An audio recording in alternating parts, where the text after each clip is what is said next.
Šodien ārā tāds stinzītis, tās muka ir viss apsals. Zaļajā zonā viss ir skaisti balts, bet brūģi un asfalti, tie savukārt ir ar tādu augstuma putekli bez mazliet.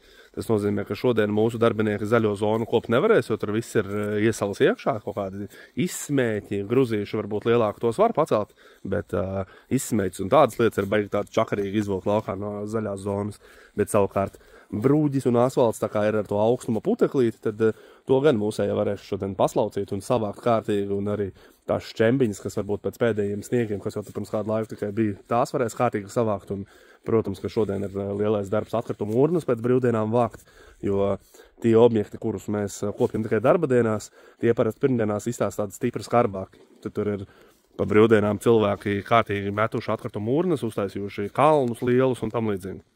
Tāpēc šodien mūsēja vāks iztukšos atkritumu urnas, šodien mūsēja savāks tāda teritorija, kas ir lielie grūži, un šodien ir tāda, sauksim to, ka tāda pirmā glābšana pēc brīvdienām. Savukārt tie objekti, kurus mēs kopjam arī brīvdienās, tur būs jāturpina tāda kārtīga uzkopšana, tas nozīmē, ka atkritumu urnu klasiskā iztukšošana, skatīties, vai kaut kur pa stūriem nav kaut kas samētāts, jo ļoti bieži, ņemot vērā to, ka mēs kopjam arī visādas laimētavas un kafēnīcas, tad ļoti bieži pēc brīvdienām ir saplēsti stīkli, krūmi ar dažādāko mūsu var pielikt. Tā kā šodien mūsu uzkopējiem būs liela diena. Jāvāc kārtīgi, viss, kas pa brīvdienām sakrājies.